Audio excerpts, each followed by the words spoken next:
The soldiers. Say again, who was suspended, you say?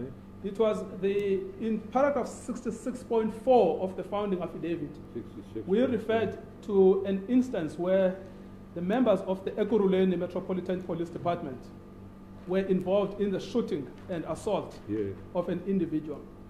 In their answer, Ekurhuleni says, yes, thank you for bringing this to our attention. We have immediately suspended these officers. Right. Now that is exemplary and salutary. But your Lordship does not find the same statement in the answering affidavit of JMPD. Your Lordship does not find the same statement in the answering affidavit of the defense. What we can therefore deduce from this is that the soldiers who participated in the acts of assault leading to murder and the JMPD who watched and stood by when a crime was committed in their presence are still in their posts. One of the allegations made is that Mr. Khosa was hit with the butt of a machine gun. That soldier who hit Mr. Khosa with the butt of a machine gun is still holding his machine gun today. More than a month after the allegations of grave assault, more than a month after the allegations, quite frankly, of criminal conduct, no one has been suspended. What we get from the minister is that not only does he defend his department, he also defends the individual soldiers. Because what she says to us, I cannot suspend anyone without giving them a hearing. He would rather prioritize the hearing rights of the 2 soldiers that were 5 soldiers that were involved in acts of criminality than the rights of the public to live without fear of their security officers. But in law, the minister is grossly mistaken in any event. We have shown in paragraph 81 of the heads of argument, by reference to a judgment in Long versus SAB, the suspension we want the court to order is a suspension pending an investigation. Well, it's often done, we know that. Precisely. It's usually done, and it's been ordered by the court before. Yeah. And it is precautionary. Get out of the office now until we find out whether you did it or you didn't. If you didn't do it, come back to work. And the Constitutional Court has made it clear, where the suspension is precautionary and not punitive, there is no requirement to afford the employee an opportunity to make representations. Yeah. But if they want to give them a chance to make representations, they can. No one says that they should not give them a chance to make representations at all. What we say is that it is intolerable that the soldiers who beat a person with the butt of a machine gun must still be holding those machine guns. Mr. Ngcukaitobi, look, I understand what you're saying. I know the case law. I mean, it's been applied even in labor law for years and years. Yes.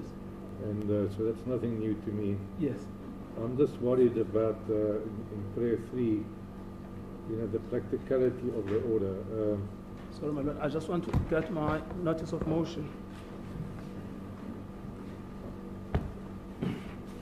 If you had asked that I should order that without any rights of the individuals being reduced or taken away in the context of their, say, contract of employment, or as members of the defense force, that I could order a precautionary suspension. That would be something different than saying what I at least think, seems to be, to me, very impractical. That these references to 1 hour within 3 hours and 3 hours and 24 hours and so forth. Are you going to insist on these time periods, or are you actually more interested in a suspension? No, my Lord. What is the important order is that they must be off duty and that their guns must be taken away. In fact, in our heads of argument, we have referred to the Motsoeneng case at paragraph 83. Your Lordship remembers the notorious story of Mr. Motsoeneng. He was implicated by the public protector in acts of misconduct. You mean the SABC case? Yes, madam, the SABC case. But the public protector had not recommended that he should be suspended, simply recommended that disciplinary inquiry must take place. When the case came before Justice Skippers in the Western Cape High Court, he said it is intolerable that Mr. Motsoeneng, given these grave allegations against him, continues holding the position of Chief Operating Officer and suspended him pending the disciplinary inquiry. That suspension was then contested by the SABC before the Supreme Court of Appeal. Yeah. They contested it on grounds similar to the grounds that we are hearing today: separation of powers, breach of Mr. Motsoeneng's contractual rights, etc. But that was completely dismissed by the SCA. We refer to this in page 37 of our heads of argument. Well, firstly, in page 37. Look, why I'm asking that, now I've read that case, I know about it. Yes. Will you, in the course of the day or tonight, perhaps think about rewording prayer 3? Yes, indeed. I can't believe it will prejudice anybody if you ask for lesser relief. No, it will not. Yes, indeed. But it's just a suggestion that you think about it. Obviously, I'm not telling you what to do. Thank you, my Lord. I can tell your Lordship without any reservation now that we are not going to insist that you should suspend them within 1 hour. Well, perhaps in the course of the evening you can draft an amendment to prayer 3. Thank you, my Lord. But make sure that every other party gets the time to think about it. Thank you, my Lord. We shall indeed do so. So the Motsoeneng case ultimately goes to the Supreme Court of Appeal. Justice Nafsa now writes the judgment, and at paragraph 61 of the judgment, this is what he says.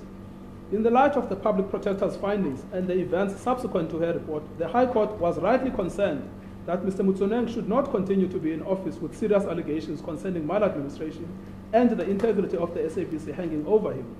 The High Court approached the inquiry thus: the allegations of misconduct against Mr. Motsoeneng are serious. He is the COO of the SABC. He is an executive member of the board. He has virtually unlimited authority over his subordinates and access to all documentation. Given the nature of the allegations and the persons involved, Motsoeneng's fellow board members and his subordinates would have to be interviewed and documents produced. Then in paragraph 96, what this shows is that unless he is suspended, Mr. Motsoeneng poses a real risk not only to the integrity of the investigation concerning the allegations of his misconduct, but to the disciplinary inquiry itself.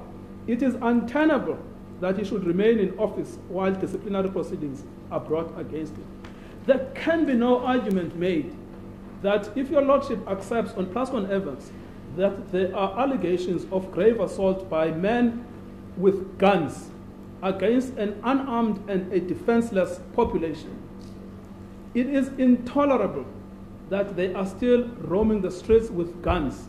It is intolerable that they are still holding themselves out without any suspension as members of the defense force. What we also know is that their identities are known. No one says we don't know who they are. The IPID, it ran a sham investigation, but at least it went to the scene and pretended to interview people. But everybody knows who these people are. And there is no justification whatsoever why they should not be suspended. So your Lordship has the power to suspend them. Your Lordship, in fact, might have a duty to suspend them in order to protect the public interest against continued acts. The power and duty arises from what? Firstly, it arises from precedent, which is the Motsoeneng case. The SABC case. Yes, which is the SABC case, which is where you have allegations of serious misconduct. It is intolerable that they should remain in office. But it also arises from the obligations imposed on the defense force itself, which they have not carried out. The obligations imposed by Section 7.2 to respect, promote, uphold, and fulfill the rights in the Constitution, where those rights have clearly not been fulfilled, then it is incumbent upon a court to step in and direct their fulfillment. And Justice Skippers, who was fully endorsed by the Supreme Court of Appeal, also invoked Section 38 and Section 172 of the Constitution. Well, I was just going to ask you about 172. Would that give me the power? Precisely. We would submit with greatest of respect, it would be just an equitable remedy under Section 172, 1B of the Constitution. Now, Your Lordship knows that the suspension was found to be lawful by the Supreme Court of Appeal in the light specifically of Section 172, 1B of the Constitution. So that gives you ample constitutional authority to order the suspension. Once you have an act of illegality, and that act of illegality has not been remedied, the only way it can be done is the suspension. And the idea that a court would be overstepping its mark if it ordered a suspension has been considered and completely rejected. So we would say, with the greatest of respect, Prayer 3, subject to Your Lordship's suggested amendments, we will amend it overnight. Prayer 3 should be granted. What is worse about the JMPD is that they have not even committed in an answering affidavit that they will suspend themselves. Nothing at all. What is also worse with the Defense Force is that they have not committed that they will do the suspension themselves. What they say is, well, we don't know what the investigation will illustrate. But you have a clear prima facie case of grave misconduct, which is not answered, which justifies a suspension. So it is a never-ending suspension, which is in fact intended at protecting the soldiers rather than holding them accountable. We then moved from this to the issue of the code of conduct. Will you let me know what the time is? I don't have a watch. The time, it's 1 o'clock. It might be the right time for an adjournment. Thank you. Must have a good instinct. We're going to the code of conduct next. Yes.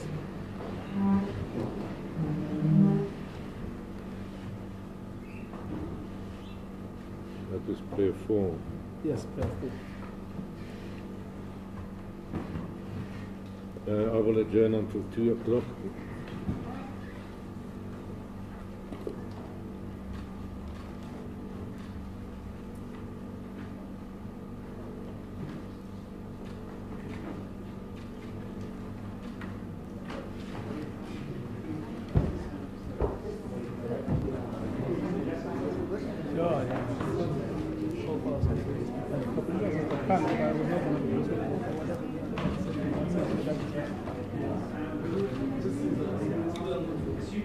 What have you got?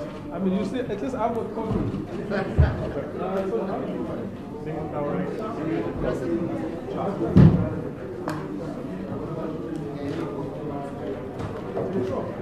Oh, yeah. You want?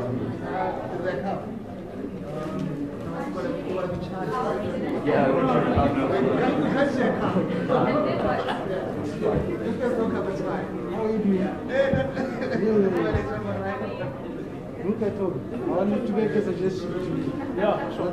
Not a settlement. No, what do you mean not a settlement?